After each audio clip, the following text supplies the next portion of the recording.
네, 여의도 카페에서는 어떤 얘기가 나오고 있을까요?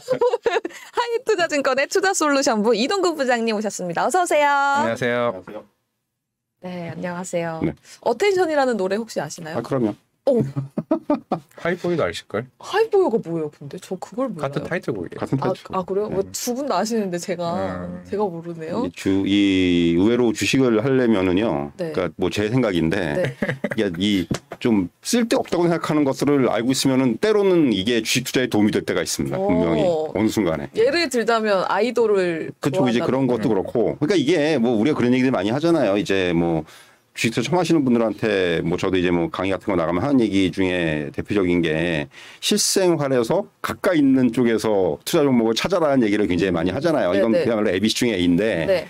이제 그런 맥락인 거죠. 뭐 예를 들면은 뭐 비근한 얘기 그런 거죠. 이제 뭐 가전제품이 뭐 뭐가 좋다 뭐 좋더라. 그러면 네. 이게 많이 팔리면은 주가도 올라가야 되는 게 아니냐. 이런 논리로 이제 뭐 주식 투자를 시작하면은 우리가 이해하기도 쉽고 조금 더 편하게 접근할 수가 있다. 뭐 이런 거죠. 예를 들면은. 살짝 아이폰 계속 사는 것처럼 애플이 IT가 아니라 그렇죠. 계속 뭔가 생활 필수품이다. 그렇죠. 하나의 이런 팔방미. 느낌으로? 이 커피를 마시면서 이 커피 원재가 어디서 가지고 오지? 막 이런 거. 이게 어느 원두인가? 먹는 거. 어디서 브라질이 어떤가? 수입 어디가 수입 많이 해요. 술 먹으면 그런 얘기 참 쓸데없이 많이 해요. 술은 어디서 생산되나? 술을 처음처럼 또 옛날엔 두산이었으니까 네. 야 두산 타야 되는 거 아니야? 진짜 그 얘기도 많이 했었고. 맞아요. 산을 좀 장난으로 그래서 그런 맞아요. 얘기도 많이 하긴 두산 추천을 하고 있으면 우리는 참이슬 많이요. 처음처럼 갖다 주세요. 우리가 저기 기여해야 된다. 나라도 여기 성장성에 기여를 해줘야 된다. 참 신입 사람한테 참 쓸데없이 그냥 술이지 뭘. 그러니까요. 그러니까 그런 얘기 많이 했었어. 괜히 참치도 동원수산. 맞아요. 동원 참치 먹어야 참치. 되고. 네, 알겠습니다. 여기까지만 하나 나눠보도록 하고 저희는 시장을 봐야죠. 다들 우리 부장님 온다고 엄청 또 들어오고 계십니다. 윤 대표님도 부장님 안녕하세요 하고 계시고 드림캐쳐님도 다른 날은 바빠서 못 들어와도 금요일은 필수 시청한다고. 그러니까 어서 이야기해 주셔야 됩니다. 그래서 금요일이 효율이 없어요. 갑자기 저는 사실 그래서 이제 되게 모르겠습니다. 이게 그 금요일이 좀 기대가 많이 돼요. 이게 뭐 다른 방송도 제가 많이 하고 있지만은 사실 조금 뭐랄까 여기 나오면은 조금 더 딴 데서 안 하는 얘기들을 할 수 있는 그런 기회가 될 수가 있기 때문에 뭐 아무래도 이게 매체 그 다른 점이라고 할 수가 있는 것 같은데 아무래도 유튜브가 조금은 더 그런 것들이 있는 것 같아요. 뭐 이게 얼마나 도움이 될지는 모르겠지만은 어쨌든 간에 저는 그런 생각이에요 지금. 네, 계속 나오셔서 저희 구독자 수 50만 만들어주세요. 부장님께서. 아이고. 제 능력이 아니고 우리 부장님이 50만 만드는 그날까지 돈도 모닝 라이브는 달려보는 걸로 하면서 그러면 아주 공격적으로 말씀을 해주실 건가요? 뭐 글쎄요. 그것까지는 아니고 그리고 FOMC 7월 의사록이 공개됐는데 이거에 대해서는 어떻게 생각하고 계실까요? 그러니까 일단 뭐 이거는 글쎄요. 뭐 이거 앞에서 이화진 과장이 그런 말씀하셨지만은 일단 지나간 얘기인데 지나간 얘기를 한번 되짚어 보는 거죠. 사실 의사록의 공개에 대해서 시장이 관심을 갖고 있다는 거는 자 보통 이제 FOMC에서 금리가 어떻게 결정이 된 거는 우리가 다 알고 있는 사실인데 그 결정 과정에서 위원들이 어떻게 발언을 했고 이 사람들이 정말 어떤 의견 그러니까 어떤 토론을 거쳐가지고 이게 금리가 결정됐는지에 대해서 이제 어떤 그 궁금한 것을 풀어가는 과정이거든요. 근데 이제 이번 FOMC 의사록에서 보면은 연준의 지금 고민을 저는 확실하게 알 수 있을 것 같아요. 무슨 얘기냐면은 자 금리가 인플레이션이 이제 어느 정도 고점을 쳤다고 하고 이 피크아웃의 얘기를 하는데 그럼에도 불구하고 제가 이전 시간에도 그런 말씀 많이 드렸지만은 절대 수준은 높아요. 이제 연준 위원들의 고민은 지금 그거죠. 그래서 사실 지금 여기서 섣불리 어떤 그 정책의 방향성을 바꾸기는 어렵습니다. 그렇기 때문에 지금 저는 이제 다음 9월 달에 FOMC에서 이전부터 저는 이제 이거 안 되면 큰일 나는데 전 0.5%라고 100% 믿고 있어요. 진짜로. 진짜? 0.75%의 가능성은 생각도 안 하고 있습니다. 왜요? 제가 딴 데서 이렇게 얘기 안 하는데 약간 공격적으로 얘기하는 건데 여기서 비밀로. 뭐 비밀은 아니고 이게 왜냐하면은 사실 지금 이번에 연준도 이제 그런 것들을 이제 어떻게 보면 다 열어놓은 거잖아요. 한편은 이제 그렇게 이제 그 방향성에 대해서 이제 그 긴축의 방향성을 얘기하면서도 그동안의 금리 인상이 물가라든가 경제에 미치는 영향에 따라서 금리 인상 속도를 조절할 수 있다는 얘기를 했죠. 그러니까 그러니까 이게 그 이후에 그리고 어제 그 블라드 총재의 발언이 있었고 그리고 메리 데일리 샌프란시스코 연 총재도 발언을 했는데 의견이 좀 엇갈려요. 제임스 블라드 총재는 역시 이제 매파답게 9월에 자기는 0.75에다가 지지를 하겠다라고 얘기를 했었고 이제 공언을 했고 네. 메리 데일리 샌프란시스코 연 총재는 금리 인상을 과도하게 하고 싶지 않다라는 발언을 했어요. 그러니까 이게 지금 이제 슬슬 연준 위원들의 색깔들이 드러나기 시작을 한 거예요. 근데 그럼에도 불구하고 제가 0.5% 얘기를 하는 이유가 최근에 이제 어제 같은 경우도 중요한 지표들이 몇 개 나왔는데 물론 이제 고용 지표 같은 경우는 조금 뭐 신고 실업상 청구 건수가 좀 줄었는데 네. 제가 주목한 거는 경기 선행 지수가 지금 5달 연속 하락세예요. 이게 무슨 얘기냐면 이제 단기간 경기 침체 가능성이 좀 커지고 있는 거죠. 이거는 또 주택 판매 지수 하락하고 있고. 네. 뭐 채권 건수 줄어들고 있고 이거는 뭐 여러 가지 이유가 있습니다. 이제 그 지금 금리에 대한 영향도 받을 것이고 또 하나는 원자재 가격 상승 영향도 받을 것이고 여러 가지 영향을 받을 것인데 어쨌든 간에 이런 지표들은 경기의 침체의 가능성을 자꾸 이제 리마인드 시키는 거죠. 네. 그러니까 지금 연준이 이거를 갖다 무시할 수가 없는 거예요. 이런 지표들 갖다가. 네. 결국 그래서 저는 요번에 당장 지금 시장에서 주목하고 있는 것이 다음 주에 있을 이제 그 제롬 파월 의장의 그 잭슨홀 미팅인데 네. 저는 되게 지금 이것도 또 하나의 그러니까 뭐 이것도 안 되면 안 되는데 저는 제 생각인데 그야말로 잭슨 연설에서는 저는 제롬 파월 의장이 약간 매파적인 얘기를 할 것 같아요. 이게 왜냐하면은 일단 인플레이션과 관련해서 이게 어느 정도 이제 약간 좀 그 뭐랄까 제가 지난주에 그런 말씀 드렸는데 연준위원들이 자꾸 이제 경계적인 스탠스를 취하는 이유가 인플레이션 피크에 대해서 시장이 좀 지나친 기대를 하고 있는 걸 조금 이제 누를 필요가 있다라는 거죠. 거듭 말씀드리지만 네. 절대적인 물가 수준이 높아요 아직까지. 네. 그러니까 지금 연준이 여기 섣불리 뭘 잘못 그야말로 이제 메시지를 잘못 주면은 시장이 완전히 갖다가 오판할 수가 있다라는 거죠. 아 이제 정말 좋아지는 거야, 뭐 강세장 가는 거야 이렇게 오판할 수가 있는데 그거는 막고 싶은 거예요. 그렇게 가면 안 되는 거거든요 지금 사실은. 네. 어쨌든간에 이 높은 인플레이션의 흐름은 당분간 이게 제가 이전에도 말씀드렸지만은 전 한 1, 2년 정도 이어질 수 있다고 봐요. 뭐 한 5%, 6%까지 떨어진다고 하더라도 네. 지금 연준이 바라는 물가 수준이 그게 아니잖아요. 사실은 네. 2%지 않습니까? 네. 그러니까 그것까지 가려면 시간이 엄청나게 오래 걸릴 것이고 그러니까 연준이 지금 하는 거는 자꾸 누르는 거죠. 네. 그래서 저는 이번에 파월 연준의장이 다음 주에 이제 그 잭슨 미팅에서는 생각보다 좀 매파적인 발언이 나오지 않겠는가라는 저의 생각인데 예. 그러면서 일단 눌러놓고 다만 이제 또 약간 좀 안심을 시키겠죠. 이번에 그 FOMC 의사록하고 똑같은 그렇지 않겠는가라는 생각을 해요. 그러니까 이게 물론 만약에 다음 주에 매파적인 발언을 하게 되면 시장이 한번 단기적으로 흔들릴 수 있다고 생각을 해요. 그런데 그건 사실 지금 시장이 잘 소화를 해내고 있거든요.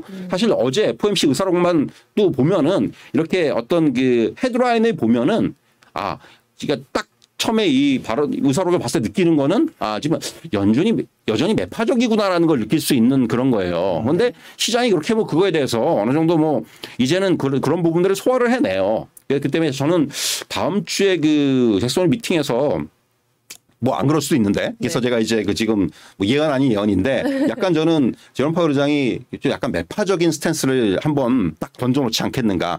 결국 그 이유는 앞에서 말씀드린 대로 지금 약간 시장을 톤다운 시켜야 된다는 거죠. 지나치게 지금 이 인플레이션 피크아웃이라든가 지금 인플레이션 피크아웃 이후에 시장이 아시겠지만 꽤 많이 올랐어요. 네네. 그렇죠. 사실 그 이제 금리가 어느 정도 그런 시장의 어떤 안도 랠리라는 표현을 우리가 많이 쓰잖아요.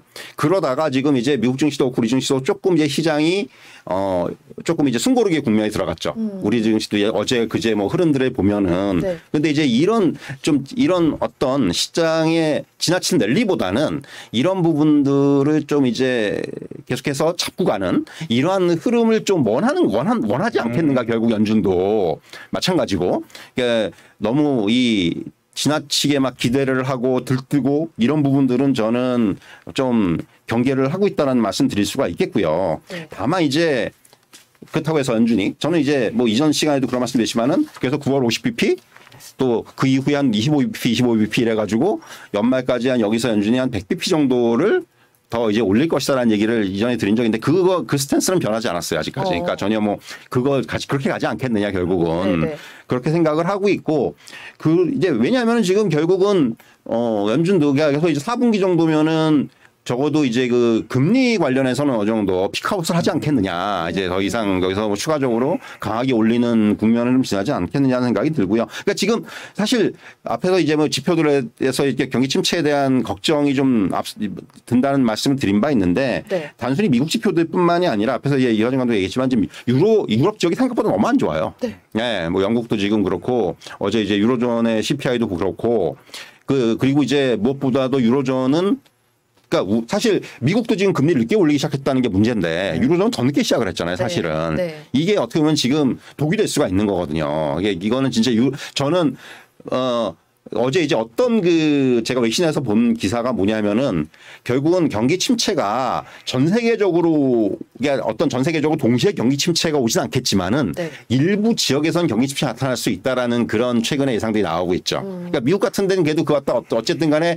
억제할 수 있는 능력이 있을 것 같은데 과연 유럽이 그게 가능하겠느냐는 생각이 드는 거예요. 왜냐하면 지금 앞서도 두 분이 말씀하셨지만은 더군다나 이제 지금 또 당면 과제가 올해 겨울이잖아요. 네. 에너지 관련이에요. 네. 이것 때문에라도 지금 그러니까 어떻게 보면 유럽이 지금 좀 사면 초과가 될 수가 있겠다. 진짜로 뭐 또 한번 가스 대란 일어나고 뭐 지금 뭐 이미 외신에도 보러 했지만은 뭐 이제 적정 온도 18도 얘기 나오고 있고 난방 18도 이상 하지 말아라 뭐 이런 얘기 나오고 예. 뭐 이렇게 만약에 그건 최악의 상황이지만은 뭐 그렇지 않더라도 어쨌든 간에 이 에너지 관련된 이슈들은 계속해서 작용을 할 거기 때문에 유럽이 지금 상당히 좀 그 침체의 가능성이 높아지는 게 사실이고 또 하나는 이제 결국 이제 중국이죠. 중국 같은 경우도 이제 지금 이번 지표 너무 안 좋았다는 부분. 생각보다 지금 경기가 좀 둔화가 되는 모양들이 너무 빠르게 나타나고 있다는 것들.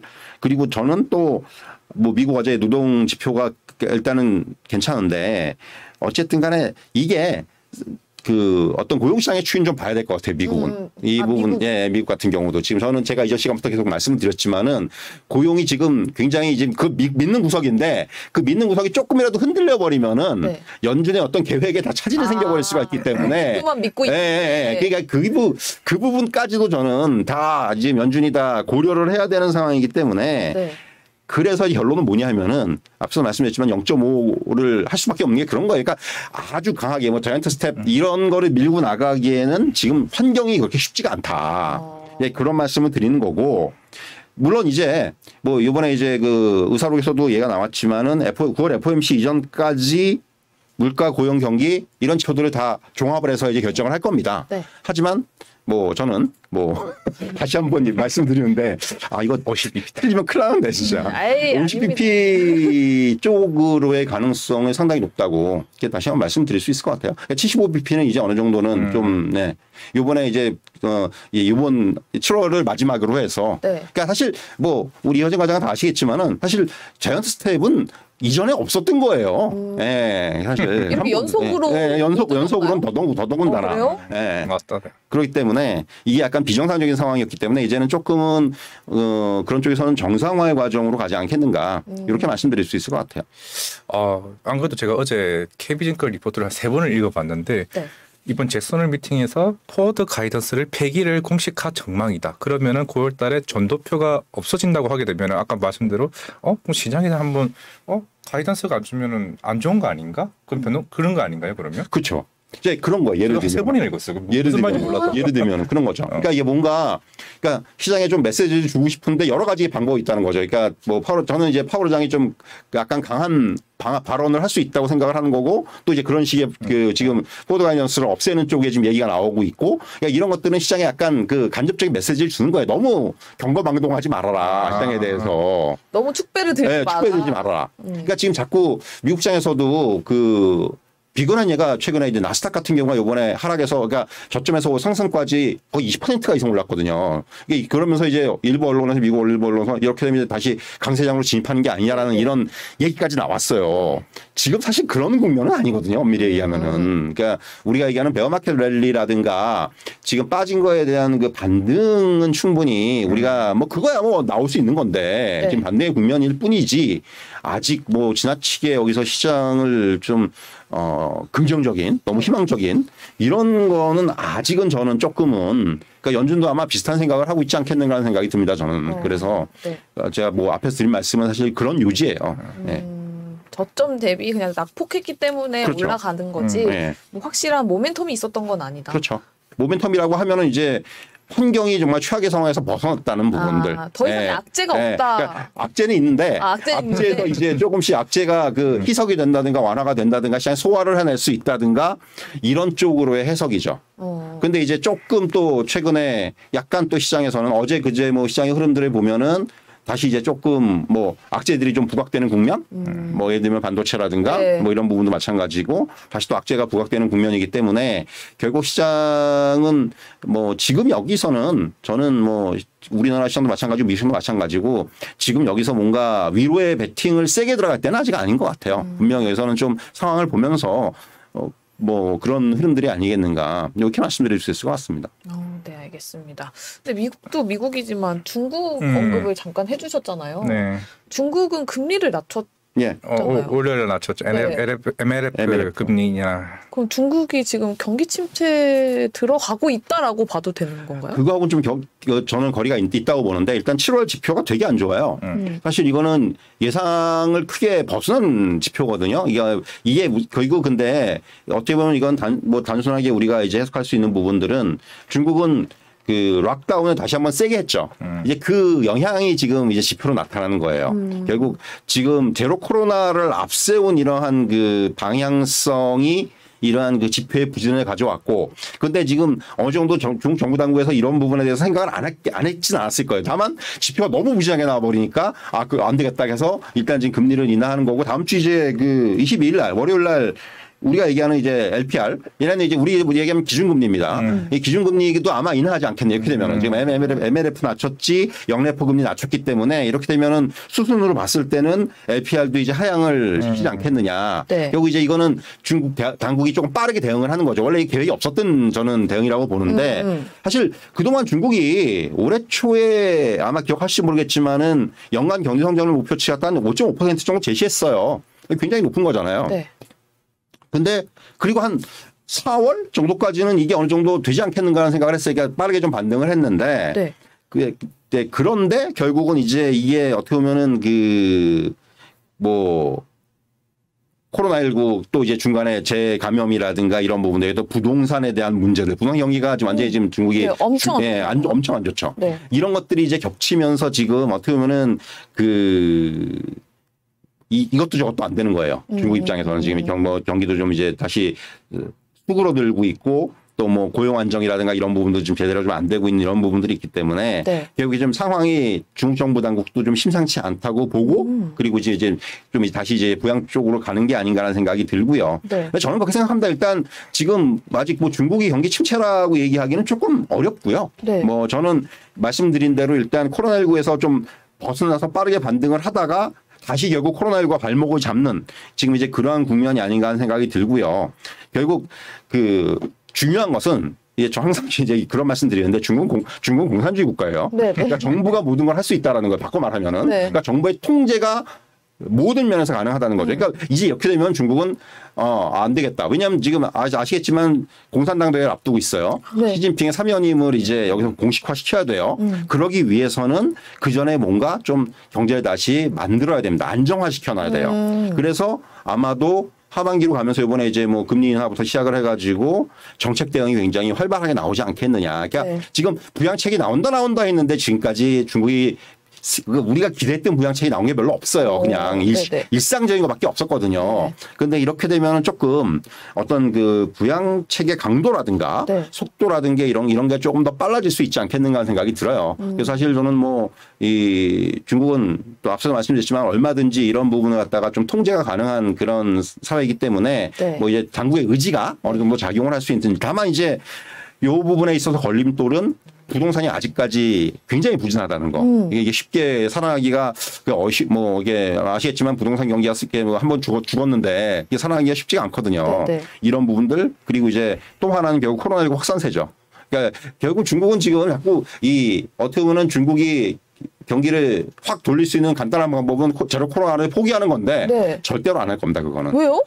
그게 이제 공산주의 국가라는 거예요. 이제 그것에 대해서 어떤 굉장한 그 자기네는 어떤 그런 부분 갖다가 막 잡고 있다는 걸 굉장히 그 자부심을 갖고 있고 한편으로는. 예. 경제를 그럼 못 잡잖아요. 근데 이제 그분은 어느 일정 부분 포기한 건데 그 포기한 것에 대한 지금 대가가 상당히 크게 나타나는 거죠. 네. 지표로. 그러니까 이번에 이제 부랴부랴 네. 금리 인하를 한 거고 이제 뭔가 대응책을 좀 더 세게 쓸 가능성이 높아진 거고 이제 그렇게 된 거기 때문에 결국 중요한 부분은 포인트는 이 제로 코로나 정책에 대한 저는 완화 정도는 가능하지 않겠는데 지금 그런 부분은 부분적으로 나오고 있거든요. 지금 보면은 네네. 물론 여전히 뭐 이제 뭐 일부 도시 같은 경우는 뭐 확진자 발생하면 뭐 봉쇄하고 뭐 이런 건 여전히 있습니다만은 어쨌든 간에 이제 이 부분이 저는 하반기 굉장히 중요한 포인트라고 생각해요. 왜 중국이 중요하냐면은 다 연결되는 문제인데 최근에 사실 유가가 많이 하락하고 있잖아요. 네. 근데 이건 사실 지금 유가의 하락의 가장 근본적인 원인 중에 하나는 중국 경기예요. 그러니까 전 세계에서 가장 수요가 많은 나라가 중국이기 때문에 중국의 경기가 부진하면은 유가는 올라올 수가 없습니다. 일단. 공장이 안 돌아가니까. 네, 그것도 있고.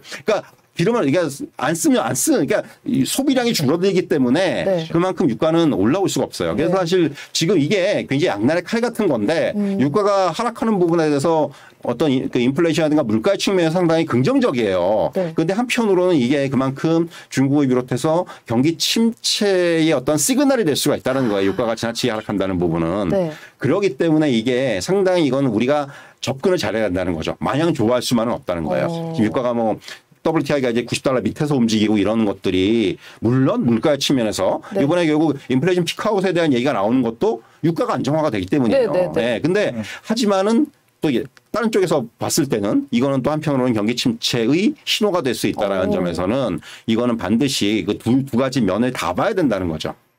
개인적으로는 유가 떨어져서 너무 좋은데. 차 기름 때문에? 네, 기름 때문에 너무 좋은데. 지금 1,700원, 1,800원 하나요? 네, 지금 기름이 휘발유가 한 1,700원대고 경유가 1,800원대? 아, 그렇구나. 네, 그렇습니다. 자, 그러면 이제 미국 얘기했고 중국 얘기했고 중국 이것도 한번 여쭤보고 싶어요. 지금 중국에서 부동산 얘기를 해주셨잖아요. 근데 중국 당국에서는 집 사라, 두 채 사고, 세 채 사고, 네 채 사라, 막 이렇게 얘기하고 있잖아요. 그게 맞는 거예요? 그러니까 이제 그게 좀 다른 나라들하고 다른 게 중국 당국에서 그런 얘기를 할 수가 있다라는 거죠. 대놓고서. 이게 뭐 중국이기 때문에. 중국이기 때문에 가능한 일이에요. 저는 제가 생각하기에는. 그러니까 뭔가 지금 말씀드린 대로 이제 부산 경기가 굉장히 그러니까 뭐 우리가 되기엔 일선 도시들뿐만이 아니라 이선 도시들은 그러면 안 돼. 이선 도시, 삼선 도시로 가면은 지금 뭐 그런 그 뭐 인터넷에 그런 사진들 많이 돌아다니잖아요. 그러니까 완전히 그 분양은 됐는데 아무도 입주하지 않는 아파트 뭐 단지 뭐 이런 거 공실률이 엄청 높죠. 그러니까 이런 것 때문에라도 지금 그러니까 뭔가 이런 걸 독려를 해야 돼요. 지금 사실 중국 당국 입장에서는. 그러니까 향후에 결국은 이 중국이 좀 경기를 되살리기 위해서는 이 뭡니까? 결국 이 부동산을 얼마나 분양을 시킬 수 있는지 이게 제일 중요해요. 그러니까 지방 정부 쪽에서는 저는 뭐 이미 그런 걸 실시하는 데도 있는데 뭐 이제 부동산 쪽에 보조금 이런 쪽도 지금 얘기가 나오고 있어요. 집 사면 돈 주는 거예요? 예를 들면 네. 지방 정부. 좋다. 근데 그만큼 지금 경기가 안 좋다는 거예요. 네, 부동산 경기가. 그래서 그거는 뭐 앞에서 말씀드렸지만 중국이기 때문에 가능한 얘기고. 근데 어쨌든 간에 이거는 빨리 중국은 이 부동산을 빨리 좀 이제 부양을 해야지만이. 그러니까 이전에 사실 너무 그런 것도 있죠. 너무 이제 그 경기가 좀 이제 그 호경기 때 지나치게 많이 지어놓고 또 이제 아무래도 아직까지도 이제 그 이런 주거 시설 개선이라든가 이런 쪽에도 사실 정부 차원에서 드라이브를 많이 걸었거든요. 너무 아직도 옛날식 그런 우리나라 치면 한 50, 60년대식의 주거 환경이 있는 데가 너무 많으니까 이제 그러다 보니까 이제 이런 현상들이 복합적으로 발생을 하는 건데 어쨌든 간에 지금 이 부동산 경기가 완전히 가라앉으면서 어떤 경기 둔화의 어떤 하나의 원인으로 작용을 하고 있기 때문에 이 부분은 당국 입장에서는 어떻게든 간에 지금 그런 그 부양 체계 일환으로 봐야 될 것 같습니다. 근데 단순히 생각을 해보면 중국 증시가 안 좋아지기 때문에 아시아 증시에서 우리나라 증시의 매력도가 좀 더 올라가는 건 아닐까요? 외국인의 유입에서 봤을 때. 최근에 이제 뭐 그 사실 우리나라 증시가 그동안은 중국 증시 영향을 많이 받았죠. 예. 그러니까 중국이 안 좋으면 우리도 안 좋았었어요. 네. 계속해서 이제 그거는 이제 주로 교육의 문제라든가 이런 부분들 이 영향을 줬기 때문에. 근데 이제 지금 앵커께서 말씀하신 대로 저도 최근에는 조금 그런 부분에 있어서는 우리가 조금은 그러니까 지나치게 커플링돼 있던 부분들은 조금 이제 벗어나는 것 같아요. 예. 그러니까 이제 외국인들 같은 경우도 뭐 물론 지금 외국인들의 매수에 대해서는 여러 가지 해석이 가능합니다만은 네. 분명히 그런 부분은 조금은 존재해요. 그래요? 조금은. 근데 뭐 그게 뭐 아주 많은 부분은 아니고 네. 아직까지는 그래도 여전히 환율이라든가 주식시장의 측면에서는 중국에 대한 우리가 어느 정도 이제 그 같이 하는 이러한 거기서는 좀 아직 완전히 벗어났다고 보기엔 좀 어렵죠. 네. 그래서 그러니까 영향을 많이 받을 수밖에 없어요. 아직까지는. 그 부분은 뭐 좋든 싫든 간에 인정을 해야 되는 부분이니까. 네. 이것도 이제 MSCI 같은 경우도 우리가 항상 하는 얘기지만은 뭐 편입되니까 중국 종목 많이 들어오면 우리나라 종목들이 빠져야 되고 뭐 그러니까 비율 줄여야 되고 이런 것들이 계속해서 이제 반복이 되기 때문에 그런 것들을 놓고 보면은 영향을 받을 수밖에 없는 구조다. 이렇게 말씀드릴 수가 있겠어요. 그렇죠. 아까 환율 얘기도 했지만 어제 1,324원 네. 다시 올라가는 거 보니까 막 중국 부동산 이제 우려도 있는 것 같고 네. 그리고 또 다음 주 우리 25일 날 금통이 또 이제 50bp 인상하게 되면 지금 우리나라가 2.25% 미국이 2.5% 결국에는 한미 기준금리 역전이 되겠죠. 네. 사실 어제 뭐 삼성전자 수급도 외국인이 엄청나게 세게 들어오는 모습 보면서 시장이 저도 해석이 이제 안 되는 거예요. 막 이제 현대차도 어제 계속 이제 미국 어제 뭐 앵커님들 저한테 물어보셨지만 현대차 미국에서 북미 시장에서 이제 어떻게 될까 영향은 얼마나 될까 뭐 분할 얘기도 나오고 있고 네네. 이 전반적인 국내 시장에 대한 흐름 이번 주 어떻게 보십니까? 사실 이제 지금 뭐 말씀해 주신 대로 저도 이제 어제 시장을 보면서 가장 이해가 안 됐던 부분은 삼성전자예요. 이게 뭐야 도대체. 반응이 제 반응이 딱 이거였어요. 저는 어떻겠습니까? 좋았어요? 저는 좋죠. 왜냐면 저는 동학 개미 중에 가장 어제 보시면은 사실 아침에 간밤에 이제 그저께 밤이었죠. 필라델피아 반도체지수 많이 빠졌어요. 네. 그래서 저는 당연히 오늘 뭐 우리 삼성전자나 SK하이닉스나 이건 오늘 빠지는 게 당연하다고 생각을 하고 있었는데 외국인의 수급이 저렇게 들어온다? 맞아요. 그래서 저희가 어제 여기저기다 이제 문의를 해봤어요. 이거 뭐냐, 왜 샀느냐 도대체. 네, 왜 산 거예요? 답을 잘 못해요. 네. 왜일까? 그래서 다들 뭐 이상한 얘기들만 하고 있는 거죠. 뭐 그 이상한 얘기 뭐가 있었나요? 그런 거죠. 지금 어쨌든 간에 이게 좀 지나치게 이제 그림을 그리는 건데 그야말로 그래 그림을 그린다는 표현을 많이 쓰잖아요. 네. 결국 이제 이재용 회장이 좀 자유로워졌지 않습니까? 네네. 이제 그러니까 거기에 그 행보에 대해서 뭔가 외국계 쪽에서 지금 주목을 하고 있다라는 얘기들이 많이 기대감? 나오고, 그러니까 뭔가 기대감. 그러니까 말로 우리가 시장에선 뭐 다 알고 있는 얘기인데 뭐 뭔가 대형 M&A를 하지 않겠느냐부터 해가지고 네. 대규모 투자부터 해가지고 이런 얘기들. 그러니까 이건 정말 그림을 그리는 건데. 네. 그러니까 그러니까 뭐 이 이유를 모르겠으면은 그런 얘기들을 한다는 거죠. 뭐 표면적으로 뭐 기사 뭐 난 건 무슨 뭐 랜드 뭐 이런 얘기들 나오고 있고 뭐 이제 우리가 또 어제 또 상승 이유를 또 어떤 언론에서는 뭐 이제 반도체 뭐 시장 점유율에 대한 얘기를 하고 있는데 네. 언제는 우리 일이 아니었나요? 항상 일이었어요. 네. 그거는 사실 그러니까요. 별로 일거리가 안 되거든요. 엄밀히 얘기하면은. 근데 어쨌든 간에 어제 삼성전자로 이렇게 수급이 들어오는 게 근데 이제 제가 좀 한 가지 뭐 시장을 보면서 과거에 그러니까 그런 경우들이 몇 번 있었습니다. 삼성전자로 외국인이 이유 없이 들어온 사례들이 있어요. 몇 번 있었나요? 그러니까 이거는 어떻게 보면 이제 수급적인 부분들인데 그 이후에 시장은 좋았어요. 그래가지고 삼성전자 이렇게 외국인들이 좀 강하게 살 때는 그 이후에 시장이 뭔가 좀 이제 어느 정도 추가적인 상승이 나오고 그랬던 경우 얘들이 있어요. 근데 사실 뭐 그래서 이번에도 좀 기대를 해보긴 하는데 근데 아시겠지만 최근에 시장이 뭐 주식시장을 더구나 주식시장에 오래 종사하신 분들은 더 그러실 텐데 과거의 사례들이 잘 안 맞아요. 지금 시장. 네. 정말 우리가 얘기하는 뉴노멀의 시장이기 때문에 이건 저는 좀 더 추이를 봐야 될 것 같고 뭐 오늘 또 뭔가 삼성전자 어제 외국인 산 이유에 대해서 뭔가 나올지 몰라요. 장중에 나올지 모르는데 저는 그 이유를 아마 못 찾아낼 거라고 생각을 하고 여러 가지 뭐 이유들이 복합적으로 작용했을 거라고 생각을 하고 자 삼성전자 어제 그렇게 이제 뭐 외국인들이 매수를 많이 했고 시장만 놓고 본다면은 저는 일단 우리 시장이 사실 지금 최근에는 우리 시장과 가장 비슷한 흐름을 보이는 건 미국 시장이에요. 무슨 얘기냐면은 그러니까 어떻게 보면 상승률이 상대적으로 조금 반등 폭이 높았고 네. 미국 같은 경우 나스닥 경우가 반등 폭이 상당히 크게 나타났고 네. 그러다가 지금 이제 조금은 뭔가 좀 숨고르기의 과정. 네. 특히 우리 시장 어제 같은 경우 그제 같은 경우 지수를 구면은 숨고르기의 과정에 접어들었다. 뭐 그게 이제 뭐 이유를 여러 가지 이유를 찾고 있는데 저는 그냥 코스피만 놓고 봤을 때 2260에서 2570까지 올라왔어요. 네, 맞아요. 그러면 조정을 받아야죠, 당연히. 300포인트 올라왔는데 별로 조정 없이. 네. 그러니까 지수만 놓고 봤을 때 10한 3, 4% 정도 올라온 거란 말이죠. 네. 그럼 한 차례의 조정은 나오는 게 당연합니다. 근데 저는 오히려 이런 조정이 지금 굉장히 양호하게 나오고 있다. 건강한 조정이다. 진짜 그야말로. 왜냐면은 최초의 조정 보면 조정을 뭐 되게 세게 빠지는 것도 아니고 네. 장중에 소화를 해내고 있고 뭐 이런 식의 조정이 그리고 또 조정을 받으면서 종목이나 업종의 흐름을 보면은 올라갈 것들은 올라갑니다 또. 네. 이런 조정의 형태예요. 이건 상당히 저는 바람직한 형태 조정이에요. 또 하나는 그런 와중에 코스피에서 외국인은 사고 있어요. 저는. 네, 네. 예. 그러니까 이런 부분들을 종합해 볼 때는 지금의 시장에 대해서 뭐 조정에 대해서 크게 걱정할 이유는 없을 것 같아요.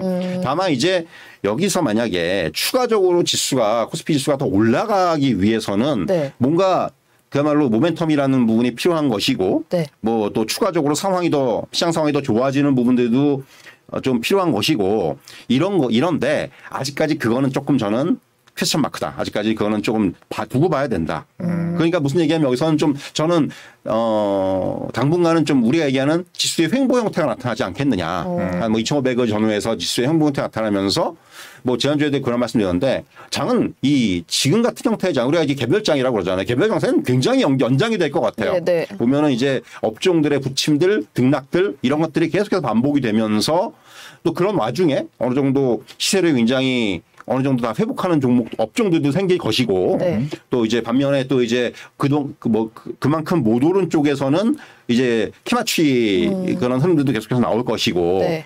다만 이제 하반기 그러니까 이제 2분기 어닝 시즌이 끝났는데 사실 뭐 2분기 실적에 대해서는 기대보다 긍정적이었다 아주 기대 이상이었다라는 평가들이 많아요. 우리나라도 그렇고 미국도 마찬가지고. 근데 이제 저는 하반기 뭐 여러분들 아시겠지만 하반기 실적은 사실 지금 우리는 각오를 해야 돼요. 조금은. 분명히 이제 워낙 높게 나왔기 때문에. 하반기 실적은 지금 이제 여기서 우리가 좀 약간 실적 자체가 좀 다운될 것을 다 어느 정도 삼성전자를 비롯해서 뭐 대부분의 종목들이 물론 이제 거기에는 뭐 2분기 실적 자체도 지금 실적 나오기 전에 우리가 좀 이제 실적이 하향 조정된 부분이 있고 그걸 갖다 이제 좀 뛰어넘은 종목들이 많이 발생을 했는데 네. 3, 4분기 쪽으로 갈수록 이제 실적은 뭐 여러분들도 아시지만 둔화에 대한 지금 전망들이 나오고 있죠. 네. 근데 이제 그것을 어떻게 해석하냐의 문제인 것 같아요. 제가 이전에도 그런 말씀 드렸는데 오히려 그러니까 3, 4분기 실적이 조금 지금 부진을 예상을 하더라도 시장이 오히려 그 부분을 좀 어느 정도 커버를 할 수 있는 뭐 요인을 꼽자면은 네. 실적 바닥론이 아마 등장을 할 겁니다. 3, 4분기가 되면은. 네. 그러니까 항상 실적이 물론 성장을 하고 증가를 하는 것도 중요하지만은 바닥을 찍는 부분이 더 중요하다고 봐요. 그러니까 주식시장이 항상 먼저 움직이기 때문에 네. 실적이 좀 부진하더라도 여기가 바닥이야라고 우리가 이제 컨센서스가 형성이 되면은 오히려 시장은 오릅니다. 거기서. 더 내려갈 게 없으니까. 네. 그렇죠. 실적적인 측면에서 네. 실적 앞으로 좋아질 것이다. 네. 그럼 시장은 먼저 오르죠. 네, 그렇기 때문에 저는 아마 3분기, 4분기에서 우리가 봐야 되는 거는 실적이 부진하다는 건 어느 정도 우리가 인지하고 있는데 그렇다면은 시장에 말씀드린 대로 실적 바닥론이 퍼지느냐.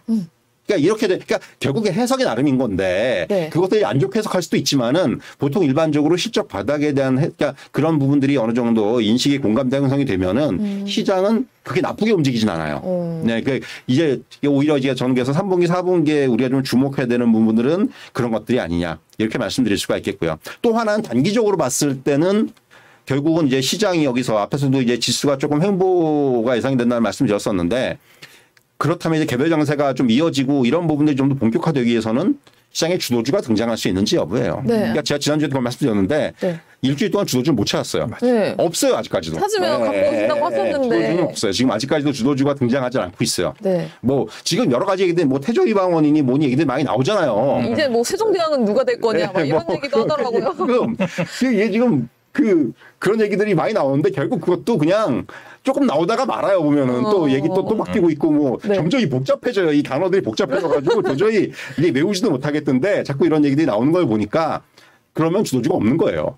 그런 얘기들이 나온다니까. 그쵸? 항상 주도주는 되게 심플하게 나오거든요. 네. 이거다 이렇게 예, 나와야 되는데. 과거에 뭐 BBIG 같이 네. 얼마나 심플해요.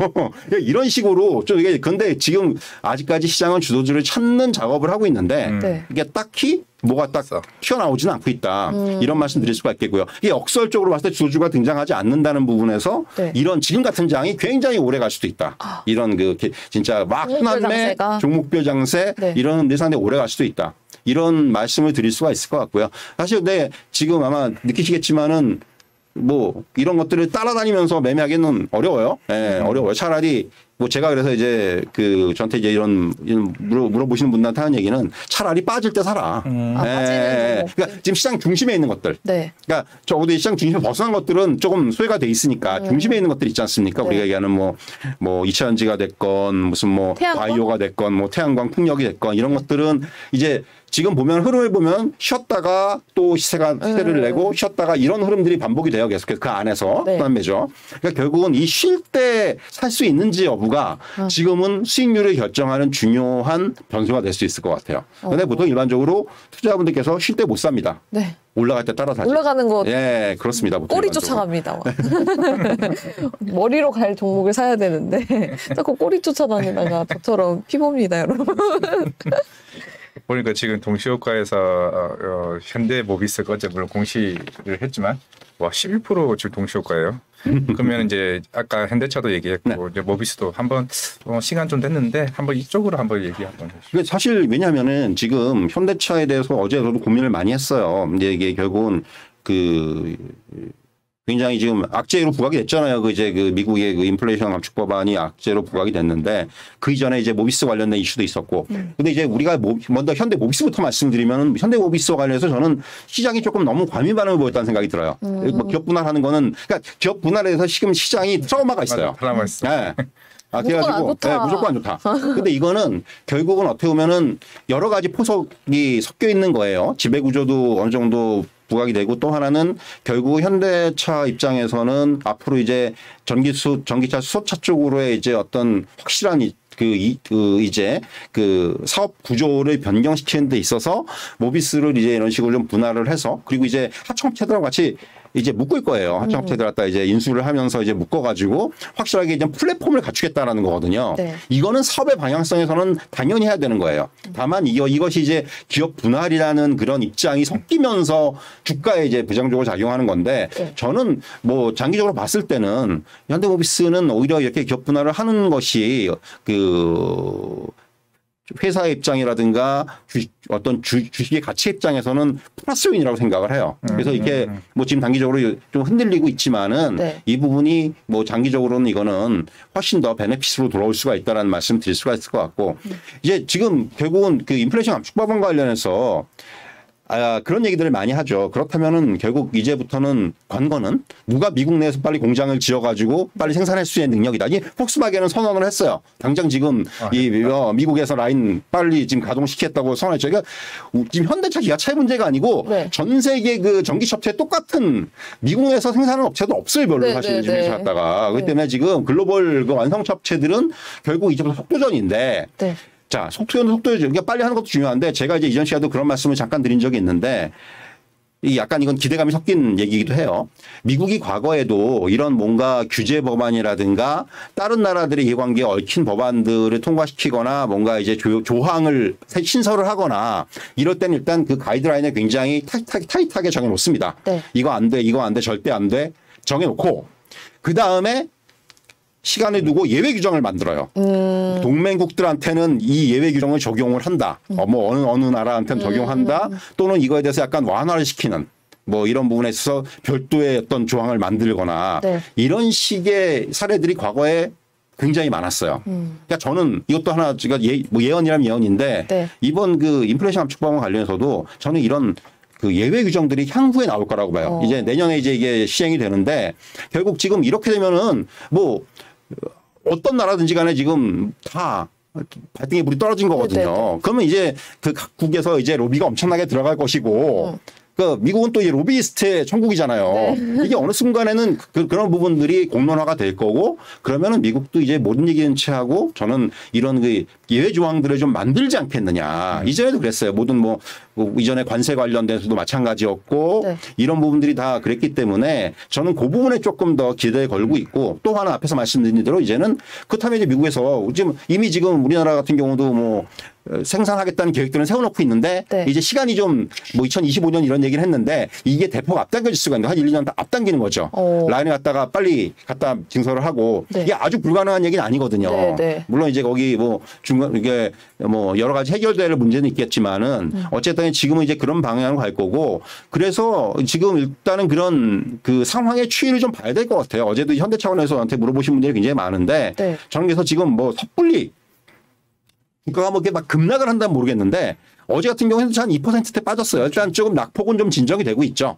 그렇기 때문에 지금은 섣불리 액션을 취하기보다는 이제는 조금 상황을 보면서 관망을 할 필요가 있다. 뭐 이런 말씀을 좀 드릴 수 있을 것 같아요. 그러니까 결국 이거는 그러니까 미국 입장에서는 지금 지난번에도 말씀했지만 글로벌 어떤 그런 공급망을 다시 짜기 위한 지금 그야말로 그러니까 앞에서 이완이가 좀 말씀하셨지 미국은 할 수 있는 건 다 해요. 뭐 이런 그 석유와 관련된 부분도 마찬가지고 네. 자동차, 반도체 네. 그러니까 이런 부분에 있어서 지금 국익을 위해서 할 수 있는 걸 지금 다 하는 거기 때문에 이 부분은 어느 정도 향후의 진행 과정을 보면서 저는 판단할 필요가 있다. 여기서 좀 섣불리 이제는 뭐 어느 정도 주가가 좀 빠져 있는 상황이기 때문에 지금 저는 계속 급하게 액션을 취할 필요는 없다. 이런 말씀 드릴 수 있을 것 같습니다. 미국이 전 세계를 따돌리는 느낌인데 전 세계가 미국 따돌리면 안 됩니까? 그럼 우리나라는 우리는 그때 이제 미국한테 붙어야죠. 그렇습니다. 네. 저는 이야기 끝난 거예요? 딱 이번 주 정리에 딱 잘해주셔가지고. 이번 주 그러면 아까 우리 댓글창에서도 그렇고 유기농 조정이다. 네. 또 지금 우리도 건강한 조정이다 이런 얘기가 앞에 나왔었잖아요. 네. 그럼 주도 섹터가 없는 지금 우리 시장이 네. 건강한 시장인가요? 뭐 건강하다는 게 어떤 걸 두고 말하는 건지는 모르겠는데 어쨌든 간에 지금 시장의 환경이라든가 또는 어떤 그 진행 상황이라든가 이런 걸 보면은 확실히 이게 다른 부분보다도 좀 수급적인 요인을 먼저 말씀드려야 될 것 같은데 어쨌든 간에 우리나라 주식시장은 외국인의 유무가 굉장히 중요해요. 그런데 이제 외국인이 그동안 사실 우리 시장을 철저하게 좀 제껴놓고 있다가 속된 표현으로 이제는 지금 다시 우리나라 시장에 대해서 관심을 보이고 뭔가 이제 다시 좀 관심권 안에 넣어두는 그러한 국면이라고 생각을 하거든요. 이게 그거 하나만으로도 저는 시장의 조금 이제 체질이라든가 이런 부분은 좀 변화가 되고 있다라고 말씀드릴 수가 있을 것 같고요. 다만 이제 한 가지 아쉬운 부분들은 그 조금 여기서 말 그대로 이제 다시금 좀 뭐 그러니까 우리가 얘기하는 이제 증시 주변 자금이라든가 이런 부분에 좀 유입이라든가 이런 게 좀 수반이 된다면 굉장히 좋겠는데 지금 아직까지 그걸 기대하기는 어려운 것 같아요. 항상 자금이라는 거는 좀 더 시장이 좀 더 좋은 모습을 보여야지 들어오는 거기 때문에 여기서는 지금은 오히려 그래서 지금은 약간 그런 느낌이 들어요. 제가 개별 장세라는 말씀 드린 것도 지금은 약간 좀 주식을 잘하시는 분들, 이거 뭐 잘하시는 분들한테는 지금 시장이 굉장히 좋은 시장이에요. 저점에 들어갈 수 있는 그렇죠. 지금 매수 타이밍가 왜냐하면 종목들이 일단 많잖아요. 네. 계속해서 이 종목들이 순환매라는 거는 이 순환매는 물론 이게 타이밍을 거꾸로 잡으면 큰일 나는 거지만 타이밍을 잘 잡으면 정말 수익을 내기에 가장 좋은 장이 순환매예요. 그래서 제가 이게 그런 말씀을 드리니까 주식을 좀 어느 정도 잘하시는 분들은 지금 시장이 오히려 굉장히 좋은 기회가 될 수도 있다. 뭐 우리가 뭐 3천 가구 이런 강세장만 좋은 게 아니다. 이런 말씀 드릴 수가 있는데 다만 이제 그냥 일반 개인 투자자들께서는 좀 빨리 그냥 원금이나 좀 회복했으면 좋겠다. 이런 말씀 하시는 분들이 많은데 일단 지금은 중요한 것은 시장이 그동안 계속해서 쭉쭉쭉 빠졌던 부분들에서 이제 어느 정도는 이제 그런 단계는 벗어났어요. 그래서 지금 시장에서 너무 지나친 비관론보다는 앞에서 제가 너무 지나친 낙관론 가져서는 안 된다고 말씀드리면 지금은 너무 지나친 비관론도 아니라고 생각을 해요. 그러니까 지금은 딱 어느 정도 시장 말 그대로 종목 장세라는 건 그런 거예요. 이제부터는 정말 자기가 공부를 좀 많이 해야 되고 네. 연구를 많이 하고 네. 시장 상황 갖다 계속해서 잘 그 캐치를 하고 네. 이런 것들이 수익으로 직결이 될 수 있는 장이라고 생각을 하거든요. 네. 그렇기 때문에 저는 지금은 딱 그런 지금부터 저기 작가님이 올랐지만 네. 이제 기회를 놓치지 말아야 된다. 기회 놓치지 말아야 이런 말씀을 드릴 수가 있을 것 같아요. 그럼 전략을 좀 짜보자면 너무 소외된 종목보다는 네. 이제 주목받고 있는 종목들 중에서 살짝 조정이 되어 그렇죠. 있고 그 중에서 실적도 눌림목이 있고 나오거나 예. 수급적으로도 그렇죠. 괜찮은 예. 종목들을 찾아서 그 들어가야 안에서 된다. 하시는 게 아마 그 안에서 좀 종목을 찾는 게 조금 더 쉬울 거예요. 사실 주식을 좀 잘하시는 분들은 정말 뭐가 많이 빠져 있지 아직까지 저평가돼 있지 이런 걸 찾으시는 분들이 텐데 그건 약간 조금 단계가 있어야 되는 부분이고 그러니까 오히려 지금 시장의 중심에 있는 것들 중에서 네. 이게 조금 더 쉬운 그런 접근이 아닌가 이렇게 말씀드릴 수가 있겠습니다. 네, 알겠습니다. 그 중심에 있는 종목들 타이밍을 잘 잡아봐야 될 텐데 우리 이동근 부장님 이야기 들으면 잡을 수 있잖아요. 그렇죠? 네, 타이밍에 도움을 주신 하이투자증권 투자솔루션부 이동근 부장님 오늘도 감사합니다. 네, 감사합니다. 네, 감사합니다.